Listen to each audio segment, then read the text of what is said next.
hot sauce, another day, another Artiva Pals. So, let's welcome our guest for today, si Miss Erica na from Canada. So, where is Canada? Sa Toronto. Sa Toronto. Si Miss Erica yung ating guest. Let's go to the number 9 question. How many months you feel and finally say, this is it, is it complete? After your operation? After 1 year.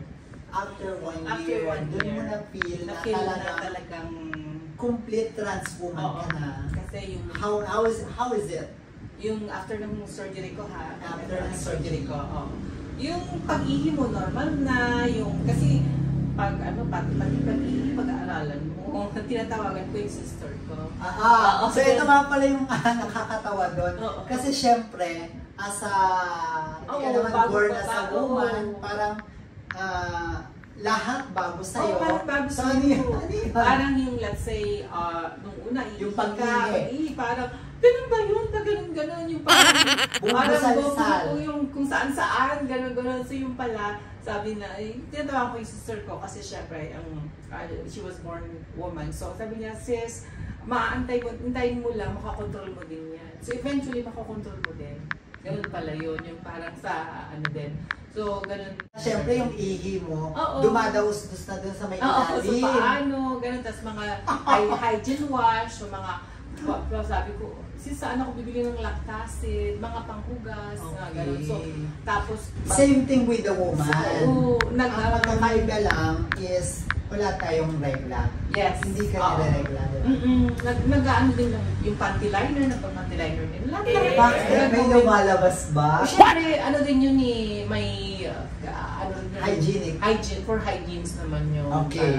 Okay, so that's it. So after 1 year mo, masasabing, yes, this is it. I'm completely trans woman. So after 1 year, kasi nandun na yung nag-heal lahat. Mas nag-sync na sa'yo, sa utak mo na, babae ka na. Babae ka na, tsaka fully healed ka na eh, wala nang sakit-sakit. Okay. At tsaka yung lahat ng mga nag-feel ng isang babae, I have a partner for 7 years, kaya yung sexual activity namin, nagawa na namin. So, ito pala. Yung feeling. Another question. Sige. Okay. Number 10 question. Okay, ako nasasabihin ko na yun. So, number 10 question. How was the experience as a trans woman, your sex intercourse? Letter A, this is my libog ka pa ba? Oo, hindi nawawala. Hindi naniniwag. Kunwari pagka chinuchuk-chak chenes ka na, yung parang kinikemirit bumbong ka na, may libog pa rin yun. May libog pa rin. Kahit nung hindi ka pa chinuchuk-chak, meron pa nanonood ka rin ba? Hindi, kasi ang pinag-usapan natin din na opera ka na. So may libog. May libog. May libog ka talaga. So still may libog pa rin daw. So letter B, did you still come? Oo, nag-orgasm ka. Nag-orgasm ka? Mas parang kasi ang... Di ba sa naturally born woman, born man, mag-orgasm ka lang isang beses. How about kung trans woman ka na, di ba ang natural woman is multiple orgasm? So parang from time to time, pag nakaramdam sila, orgasm, kasi yun yung pampawet nila. So sa trans woman, did you multiple orgasm? One lang? Sa kaso ko, 3. 3. Tatlo. Kasi yung first time ko naramdaman yung multiple orgasm na yung tawag Ay, nakaka-surprise to kasi first time na lang marireveal na tatlong beses ka rin. Parang multiple orgasm din pala yung as a woman. Kasi yung ginawa ng mga doctors, diba, ina-arrange naman nila yung mga nerves mo sa loob. So, kung paano yung nerves ng babae, ganun din ang ginagawa nila. So kung ano yung ginagawa ng lalaki, ng partner mo sa'yo, nararamdaman ng isang babae, na-arrange na yun sa loob mo. Ay, ang galing! Kaya parang feel mo talagang babae ka kasi may multiple orgasm. Yes, kasi yung nerves na-arrange na. Iba na kasi operation ngayon, mas advanced na. So mga nerves na kasi di ba sa lalaki, yung pataas niya, nandun yung mga nerves. So ang gagawin nila, tanggalin nila yung mga nerves na yun, isa-isa, tapos i-distribute nila sa loob mo na parang sa babae. Kaya same feeling din. Tapos, Yun. So, nag-orgasm talaga. Unlike sa ibang operation before, may nakausap ka na ba na trans woman na nagpa-opera before na kung ano yung mga... Yung 10 years ago na nagpa-opera, sabi niya... Walang orgasm na gano'n? Meron daw pero hirap. Hindi tulad ngayon na mas madaling mag-orgasm. So that's good. That is the good news. Kung ikaw yung millennials ngayon na transgender na gusto mo maging trans woman, that is one of the good news kasi pwede mo ma-experience yun, multiple orgasm. Oo, tsaka dati hindi siya naglulubricate, yung hindi nagbabasa. Dati yung operation ngayon meron na may konti. Naturally, may konti. Pero kulang pa din. So, mas maganda pala talaga yung operation ngayon, nowadays. Year 2023 tayo ngayon kumpara noong 90s. Mga 90s. Yes. Okay. And then, letter C, what is the sensation? Rate 1 to 10. Oy, 9. During 9 to 10. During intercourse. Oo, sensor. Sensor. Kasi di ba minsan, pag sabi kasi, excuse me first, ako na, kasi di ba lahat ng, yung mga naririnig ko dati before siguro, satisfy ka ba 1 to 10? Ay, hindi na. Kasi parang hindi ko na nga nararamdaman kasi wala nang masyadong libog. Pero sinagot niya nga yung una, letter A, may libog. Tapos yung nilalabasan siya, orgasm. Yes, multiple orgasm na nararamdaman niya yung multiple orgasm. And then yung sensation niya, 1 to 10, Yeah, 10, 9 or 10. 9 or 10. So achieve na achieve. Ang difference lang, di ba, ang lalaki pag nilalabasan may lumalabas. Sa trans woman wala na. Walang lumalabas sa loob, mafe-feel mo lang siya. Pero walang lalabas. Kasi wala na, tinanggal na yung part na nag-store yung pag-storage ng mga yung lalabas, yung liquid na yun. So wala na nun. Pero yung sensation nandun pa din. So sensation, wala lang lalabas na liquid. How about yung di ba yung sperm ng di ba pag pumasok na yung kusa bang lalabas yung sperm ng lalaki or you need to kailangan mo minsan nilalabas, minsan kailangan mo linisin talaga kasi wala nang time mattress. Merong ang linis naman talaga once in the morning, once in the afternoon. Tsaka bibigyan kayo ng doctor. So kagaya din ba siya sa babae na sobrang panghinang kemirut mo, mabaho, malansa. So may mga moment ba na gano'n? May moment din na gano'n, kaya lang proper hygiene lang.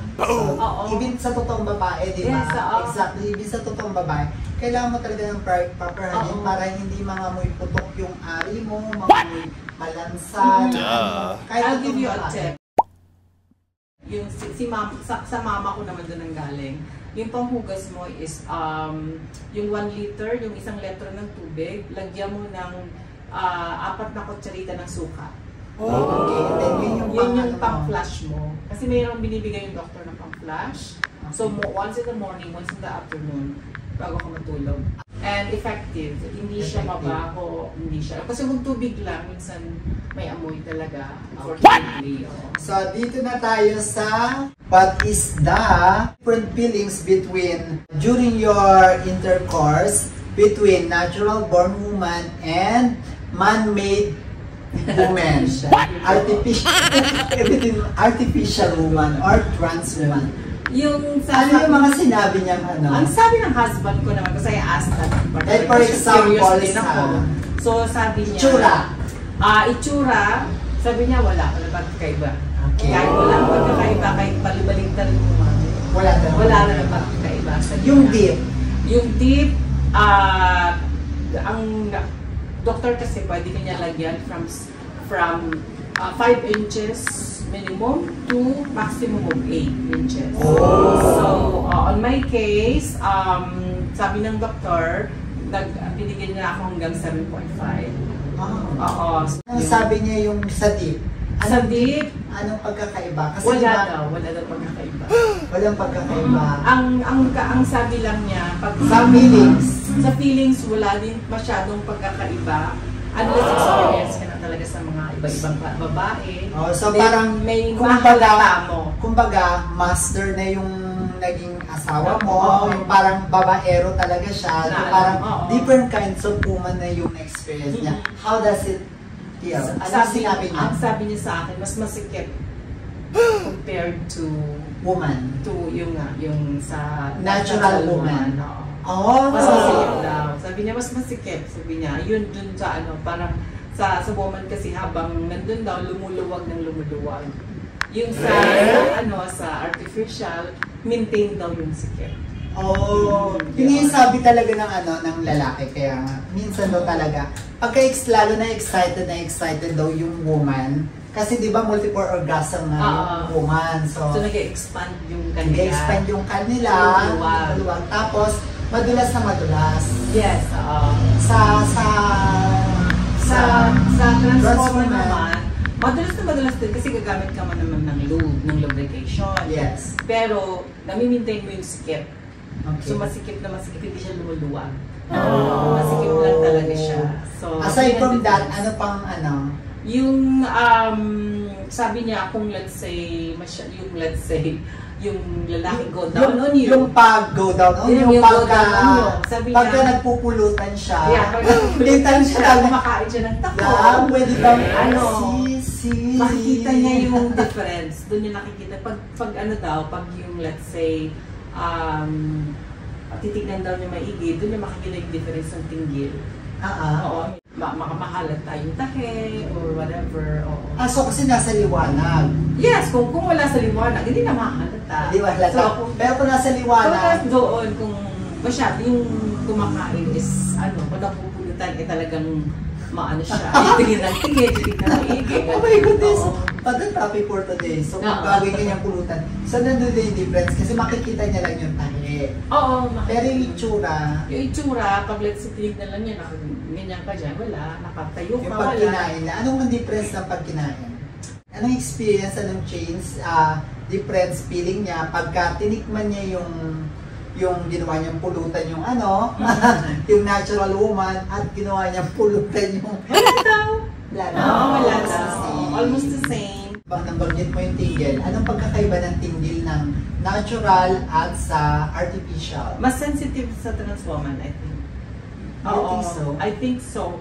Kasi yun yung dating ulo. Napaka-sensitive ng ulo ng lalaki, di ba? So yun yung dating ulo na ginawang ganon. Na pinaliit. Ng sobrang-sobra. So dun yun talaga yung sensation din. So pag nasasagi yun yung advantage pala, no? Kasi dati parang tinatanggal lahat yon. So ngayon, parang ginawa ng mga doktor, hindi tinanggal yung pinakaulo ng pinakaari talaga, yung pinakatalulot, pinakadulo, yun yung parang ginawang tinggil. Kaya pag nasasagi yung parang nandun pa rin yung tipo. Tapos doon din nanggagaling yung multiple orgasm. Doon din. Kasi tapos yung kahit dun sa labas meron din. Kasi skin yun ng dati mo, skin din yun ng dating ari mo. So same, sensitive naman ang skin ng ari ng lalaki. Okay. So that's it mga ka-hot sauce. So thank you Miss Erica for educate our LGBTQ+ age. Thank you. Sa mga LGBTQ+ or sa mga natural men, natural woman na meron kayong question about it, kung anong feeling ng trans woman. Interview na natin si Miss Erica kung ano yung na-experience niya before the operation and to the na-opera na siya at yung after-experience niya. So na-explain niya na lang. Thank you for your